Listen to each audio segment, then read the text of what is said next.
Thebe new capital. Pharaoh no longer held at the level as OK. Old King Kingdom. Old Kingdom. Whoops.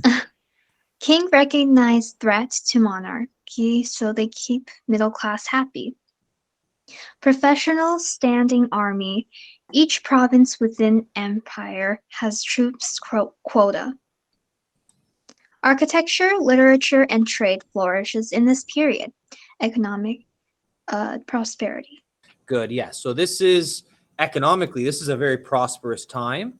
Okay. City states have start to have their own standing army. Okay. And there's constant tension. There's always constant tension between the king, okay, and the nobles. Okay. The king and the nobles, the wealthy nobles. Okay. Because there's competition for power, okay, territory, etc. So the decline of the Middle Kingdom, Stephanie. Santorini. Santorini Island, called Thera in Greece. Erupting volcanoes on the island. Plato wrote about the Greek Civ. Think it's Atlantis. Dust from volcano lower farm productivity. Mediterranean world suffers. Hyssop's leaves and Oh, invades. Yeah, sorry, that's cut off. is cut Invades. off. Yeah. Hissos. New settlers gain power in Delta. Mixture of race, Palestinian and Syria. Hyssop king seized power in 1670 BC. Yeah, good. In 1670. So again, even though the geography of ancient Egypt was really advantageous because of the mountains, because of the deserts, because of the water and the cataracts, it was just a matter of time before they would have been invaded by another foreign outsider. Okay. Let's continue reading. So let's learn about the dark period now, the second intermediate period or dark period. Egypt controlled by foreign rulers. Egypt refers to them as rulers of foreign lands. Greek named them Hyksos. Egyptian inherited aspects of their culture. Introduced new innovation, horse-drawn chariots, copper arrowheads, and curved blade swords. Good. So although this was a downtime for ancient Egypt in terms of their power and their reign, this would be this would be a major development, because what these rulers of foreign lands, what they bring in is new innovation, new technology, and the most important being the horse-drawn chariots. Okay. Copper arrowheads and curved blade swords. This will be very important for the new kingdom, which is about to emerge. The age of the empire and the pharaohs. Continue, the new kingdom. Warlike families from Luxor, Thebes. Thebes, forced out the Hyksos. Thebe became great cities again. Begins new kingdom. Egypt becomes strongest empire in ancient world, called the superpower. Superpower, yeah. Bronze Age, thanks to Hyksos innovation, 90% of armies is now chariots. Pharaohs increase armies and focus on empire building.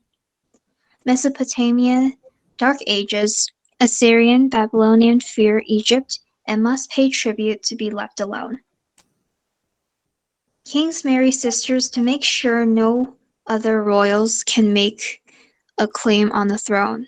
That's very common in antiquity, right? Kings marry their sisters, right?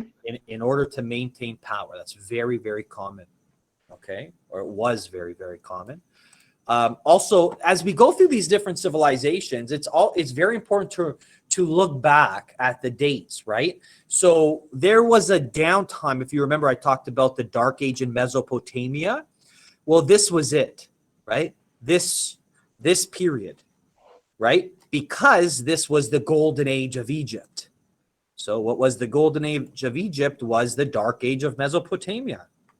So Assyria and a fallen Babylon fear Egypt at this time. Okay. Very interesting now. Power is always shifting from one place to another or one group to another.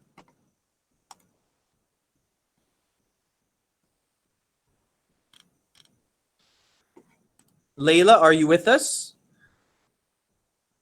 Yep.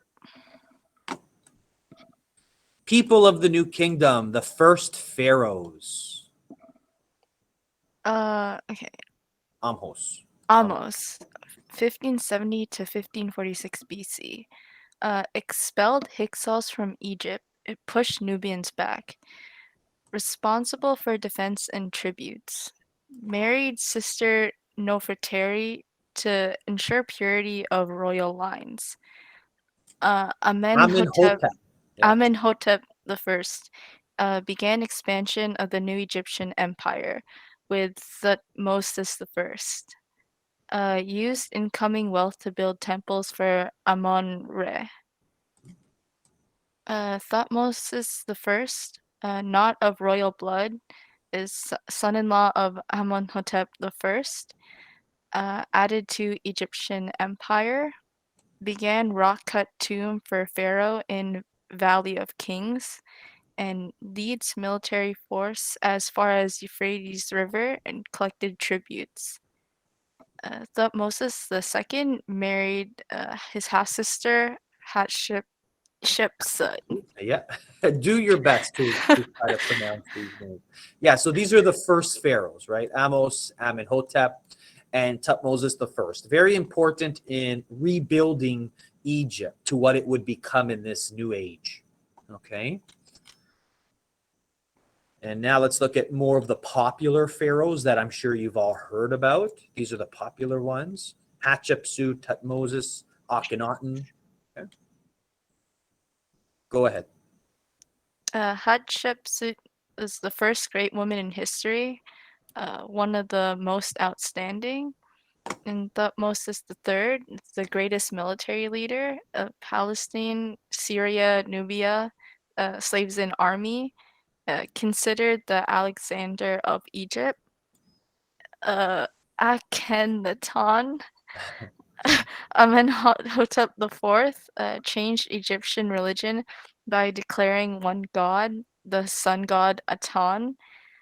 Amarna revolution led to a new age of art and sculpture. Pharaohs in Egyptian history. So he's the one, Akhenaten. He's the one, and his real name was Amenhotep IV, but he changed it to Akhenaten. He's the one that changed. It was like called the Amarna Revolution, right? A new age, which did not last very long. He was the one that changed Egyptian religion to what it was, polytheistic of thousands of gods. He changed it to monotheistic, just one god, Aten. Okay, and he changed his name to Akhenaten. Now, he was not well liked. That did not last very long. But we call that the Amarna Revolution. He also changed the capital. Okay? But again, he would not last long. But he's very significant. Okay? Called the Amarna Revolution. Okay? And then Ramses. Yep. Ramses II, the Great, the last great, powerful ruler of ancient Egypt. He is the pharaoh associated with Moses. After his rule, Egyptian power declined and was subject to invasion. Yes, so when we read about Moses in ancient Israel, right? When the Israelites were enslaved, it was under Ramses II. And the last one, please. Tutankhamun, 8-year-old boy king, also known as King Tut. He ruled for 10 years until his suspicious death. He reverted Egypt back to polytheism, but is most famous for the discovery of his burial tomb in the Valley of the Kings, Thebes, intact and filled with riches. Good. This is the Valley of the Kings, is where they have all the dead pharaohs, like a big burial tomb that was found close to Thebes. It's called the Valley of the Kings. Okay. So again, we just know a lot about him because he was found, right? King Tut. And here's some pictures of Tutmosis III. That's a beautiful picture there.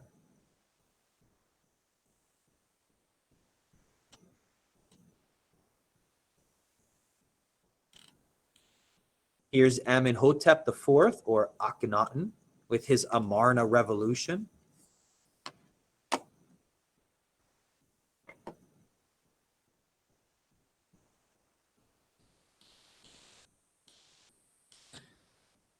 And Nefertiti here, the wife of Amenhotep IV and the mother-in-law of King Tutankhamun.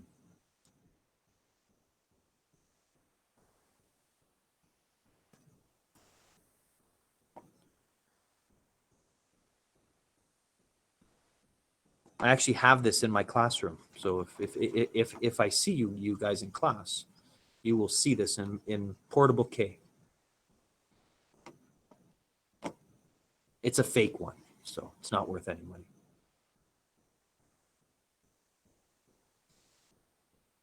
Here's Ramses II.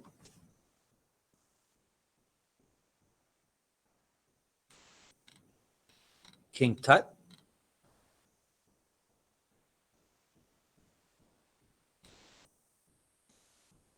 And of course, why he's so famous is because his tomb was found.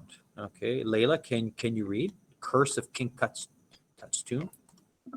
Howard Carter, an archaeologist who discovered King Tut's tomb in 1922. The tomb included a solid gold coffin, a gold mask, jewelry, and other artifacts in the Egyptian Museum in Cairo. Cairo. Lord Carnarvon financed the excavation of King Tut's tomb. He died of blood poisoning, perhaps caused by an insect bite, and there was evidence of an insect bite on King Tut's mummy's cheek. Yeah.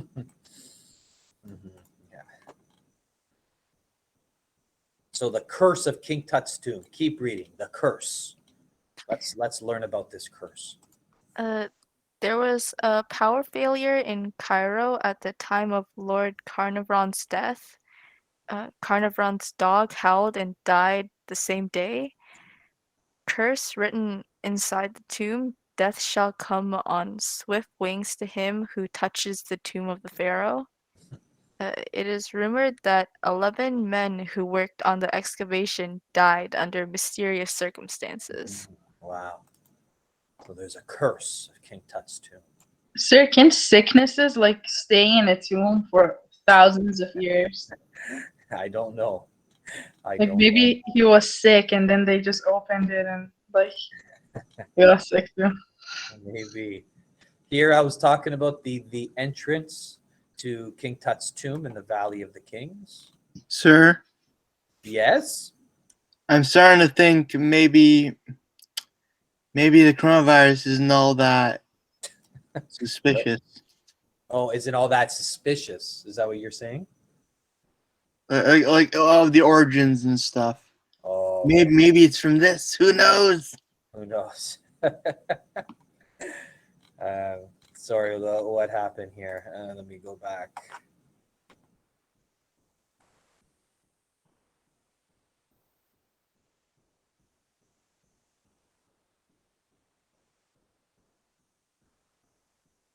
Okay, good. So thank you so much, Layla. Type your name if you want to read.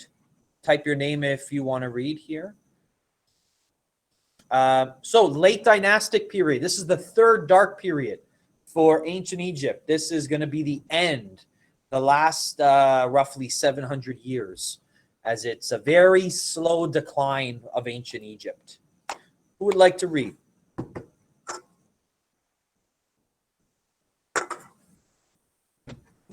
Somebody.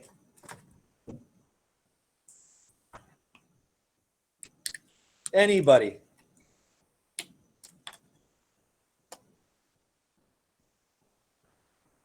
Okay. Sarah, please, the late dynastic period. The late dynastic period, third intermediate period, 1070 to 332 BC. Egypt will fall into foreign hands again. Libyans, 1000 BC. Nubia, 728 BC. Assyria, 666 BC. Persians dominate Egypt, 525 BC. Greeks, 332 BC, and conquered. Romans, 30 BC.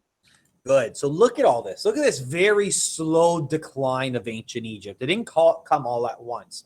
It took a long time. Okay. There was lots of different invaders, lots of different groups that were trying to enter Egypt and conquer Egypt. And again, they just were not able to adapt to the new technologies. Okay, to the Iron Age. That was one major issue for the Egyptians, and really, their neighbors were just getting stronger. The Assyrians were getting stronger. The Greeks were getting stronger. The Romans were starting to form this great empire. So it was just a matter of time. Okay, the Persians, of course, around 500. So yes, so they will fall into the hands. Let's go to the Greek period. Continue. Greek period, 332 to 30 BC. Alexander the Great takes control of Egypt. Ptolemy. Yeah. Ptolemy, Macedonian governor of Egypt, becomes Ptolemy the First, 305 BC. Cleopatra the Seventh becomes the last Ptolemy to rule Egypt. Alexandria, most brilliant metropolis of the Greek-speaking world. Good. Yes. So roughly 300 years, right? The Ptolemies control Egypt. Okay. And Alexandria, what a beautiful city it was. And the Roman period for roughly 350 years around there. So yes, keep reading, please. Roman period, 30 to 395 AD. Cleopatra VII forms alliance with Julius Caesar, 48 to 44, then with Mark Antony from 41 to 30 BC. In 30 BC, Caesar's nephew Octavian defeated Mark Antony, Battle of Actium. Octavian marched victorious into Egypt.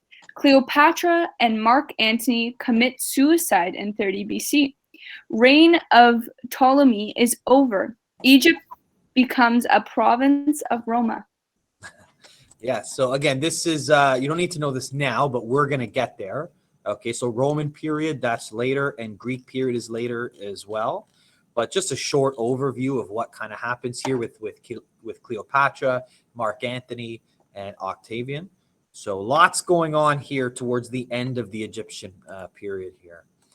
Okay. So by 30, it's officially 30 BC. It's officially part of the Roman Empire, and will remain that way until the fall of Rome.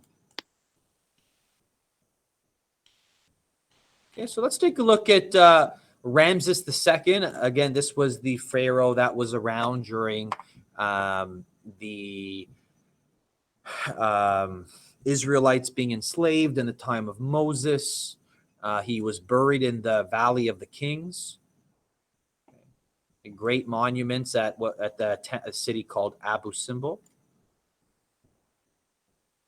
And we can take a look at this. I mean, look at this monument. Talk about power, right? This thing is huge. How you can build something like this.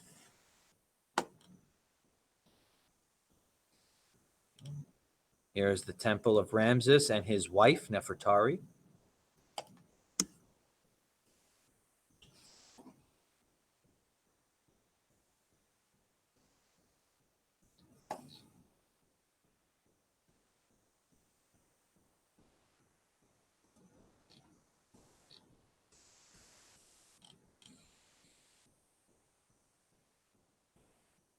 Statues of Nefertari. and Ramses. And this is Nefertari's temple, his wife. Sir, how are all the noses like removed?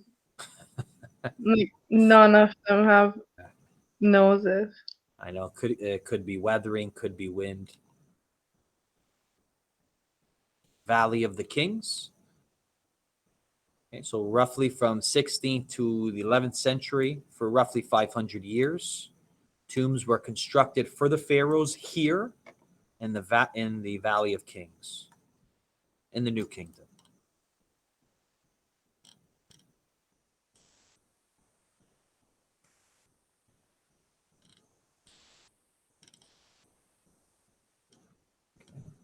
And of course, Cleopatra, the last pharaoh of Egypt and lover of Julius Caesar.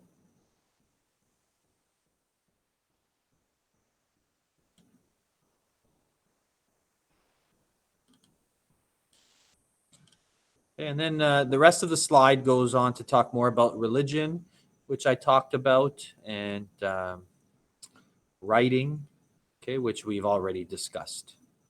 But if we take a look here, this is the social structure. Take a look at the social pyramid here.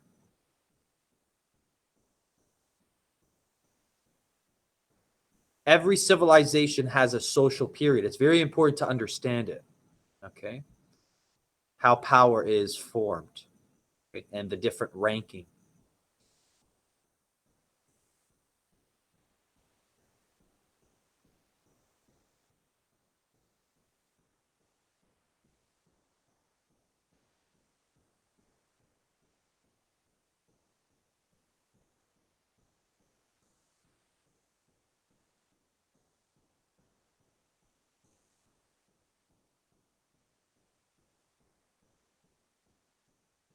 You could see at the very bottom, you have peasants who work the fields, who work the lands, worked with the animals.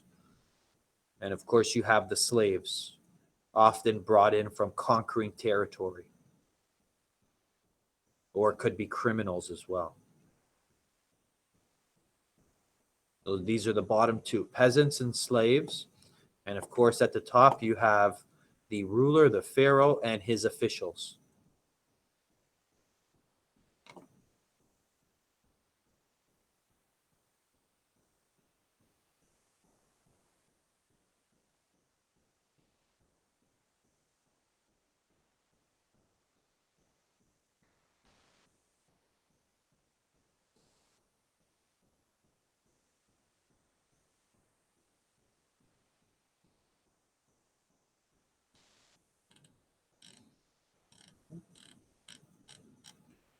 I'm going to stop it there. Here's Queen Pharaoh Hatshepsut, okay, famous, 1495. Sphinx of Hatshepsut. Oh, obelisks. Yep, these are from ancient Egypt. Very similar to the one you see in Washington, if any of you have been to Washington. These are called an obelisk.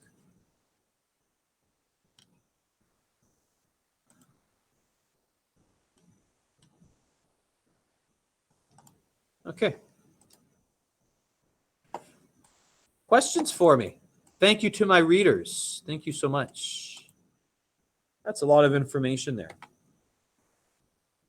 Any questions? Any concerns?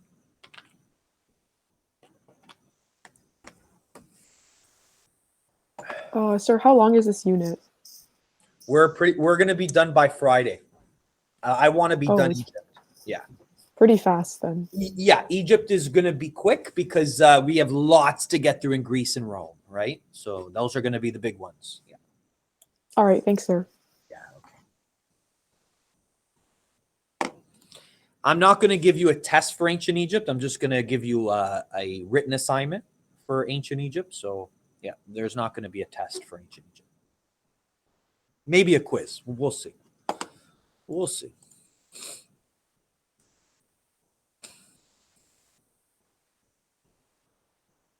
I have here also just a one-page write-up of the decline. Pretty much goes through what we just went through.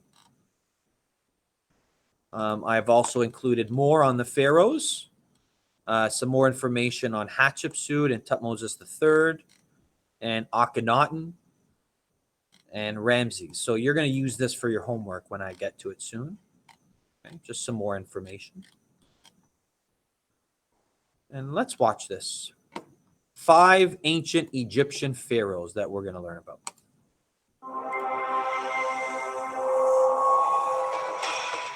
Hello and welcome to all Top 5s. I've always had a fascination with ancient Egypt, and apart from the gods, it was the pharaohs that really drove the civilization to greatness. You may have heard of many of these, but there are facts about them that not many people know. Here are 5 amazing pharaohs who made a huge impact on how we perceive ancient Egypt today. Number 5, Tutankhamun. I know everybody and his dog knows of this pharaoh, but surely that's a good reason to put him in the list. He certainly started my interest in ancient Egypt. But it's not just his fame and popularity that made me want to talk about Tutankhamun, but instead how he got to that status from his position of obscurity. Tutankhamun reigned from the age of about 9 or 10 to the age of 18 when he died mysteriously. There are no records of his death, and his tomb suggested that he was buried in a hurry. Countless investigations have come to the conclusion that his cause of death was a combination of genetic defects, as his parents were brother and sister, some complications from a fractured leg, and contracting malaria. Not a good way to go, especially at only 18 years old. However, his greatest achievement was completely overthrowing the religion imposed by his father, Akhenaten, by abandoning the god Aten and restoring the god Amun to the head of the hierarchy, bringing his cult out of its ban that his father started. This restoration of the old gods was a huge deal, especially at such a young age. Furthermore, Tutankhamun's tomb was the most well-preserved and intact ever discovered. You may have seen these.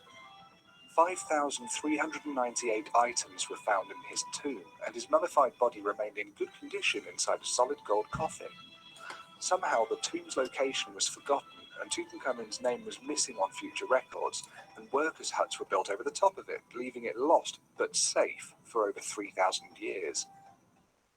So, despite being largely forgotten by history and shunned by scribes as a short-reigning boy king, the discovery of his tomb in the 20th century propelled Tutankhamun to the most famous name and face of the ancient Egyptian pharaohs. Number 4, Djoser. This fellow was around over a millennium before Tutankhamun and was an important pharaoh in shaping ancient Egypt as we know it today. This limestone statue of Djoser is actually the oldest life-sized statue from Egypt that we know of.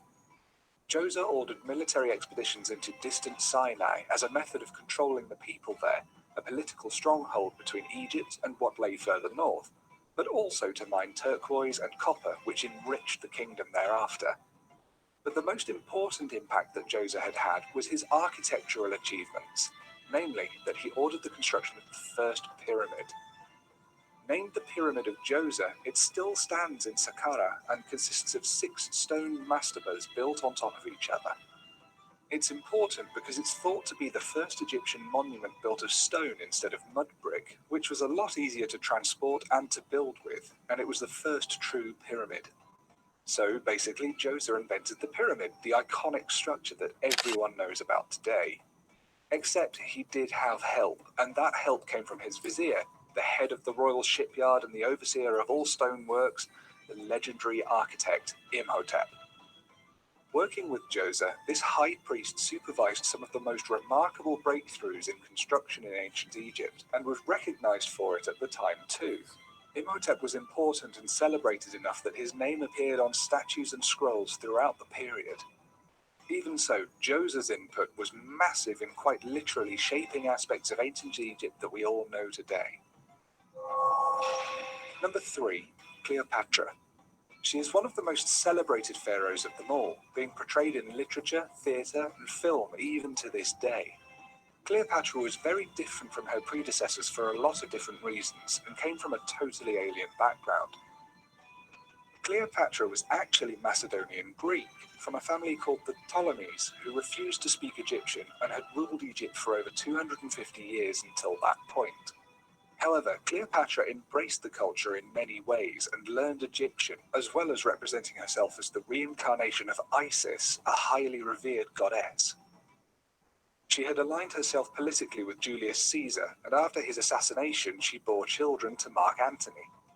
She is described as being a strikingly beautiful woman and was said to have a charming voice with sweetness in its tones. Cleopatra used this gorgeous voice to her advantage when dealing with rulers, and was believed to speak at least 9 different languages, also having an incredibly sharp wit. Unfortunately, when Mark Antony, her lover, committed suicide, she followed suit for fear of being killed by Julius Caesar's successor, Augustus. It's widely documented that she committed suicide by getting an Egyptian cobra to bite her on the arm. Ouch. Though medieval depictions changed it to her breast, perhaps more symbolic. Importantly, the death of Cleopatra also marked the death of the pharaohs, and their might and reverence faded into history with the relentless march of the Romans. Number 2. Ramesses II. Coming to the throne at the age of 14 and ruling Egypt for a massive 66 years, Ramesses II was considered by many to be the most powerful pharaoh in the entire Egyptian empire.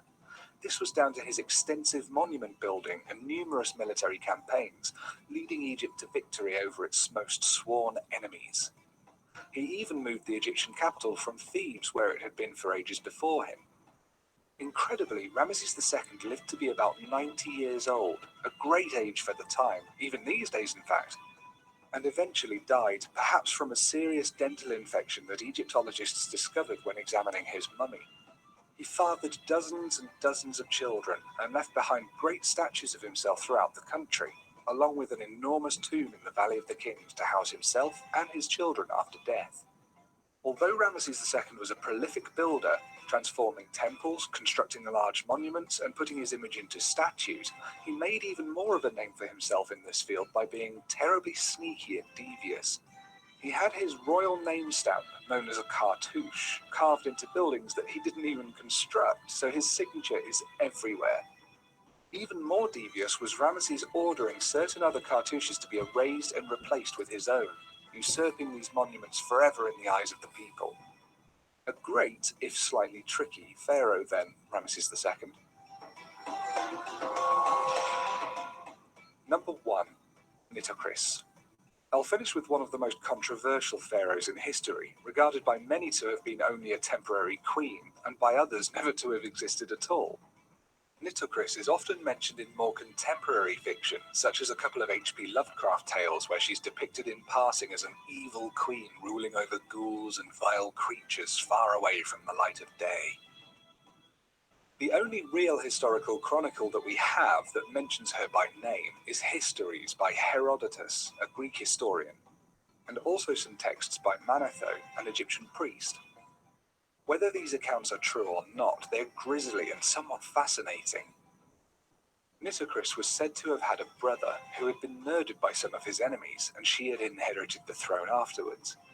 As she was a vengeful woman, she invited her brother's murderers to a banquet in a large underground chamber. Once the many murderers arrived, Nitocris threw the doors shut and opened a secret hatch that let in the river from above, drowning them all. She's then believed to have run into a burning room to commit suicide. It's all quite fantastical and great for storytelling, and the fact that her name doesn't appear in any other Egyptian descriptions is quite damning. But who knows, perhaps Nitocris really did exist and the story was true after all. And that's it from all top. Okay. I hope you enjoyed that. The top 5 pharaohs of all time. Okay. So, everyone is still with me. Hopefully everyone is still with me here. I'd like you now to, I've posted this here, this chart. You can see here, it's a chart of the great pharaohs. You have King Menes, Khufu, Hatshepsut, Tutmosis, Akhenaten, King Tut, Ramses, and Cleopatra. I would like you to either print this out and write and complete the chart, or you can just simply create a new document and create your own chart of the pharaohs. And in point form, I would just like you to go through each pharaoh. Okay, these are the most important that I want you to know. Okay, these are some I really want you to know. So yeah, I'd like you to go now. You can complete this chart. That's all I'm going to really assign today because I want you to study tonight. So only this pharaoh's chart. Okay, and you can see here I've posted this sheet here, which will help you get started. Hatshepsut and Tutmosis are already here for you. So is Akhenaten, Ramses. So that should get you started. And of course, you have your textbook here, which I posted. Textbook, Ancient Egypt, Chapter 2. And you have what from the PowerPoints. So you have lots of information here to get you started. I mean, and if you're stuck on some of them, you can always use the internet. That's fine. Khufu, I didn't talk too much about Khufu. Okay, and his pyramid, but yeah. Okay. I am not going to assign, I'm not going to officially assign this for homework tonight, but I will put it in this one here, okay, in Ancient Egypt. I'm not going to do that right now. Okay.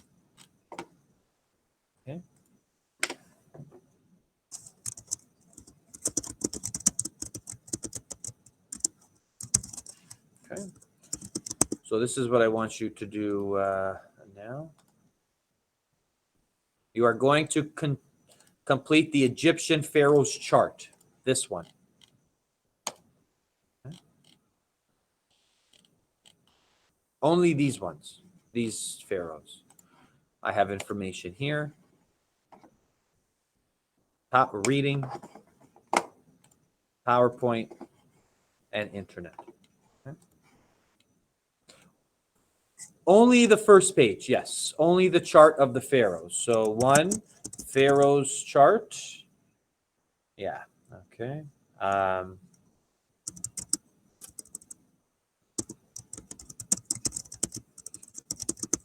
Two,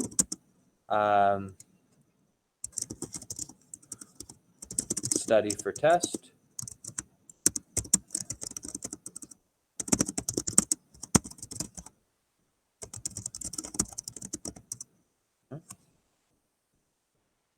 How does that sound? How does that sound, students? Sounds great. good, sir.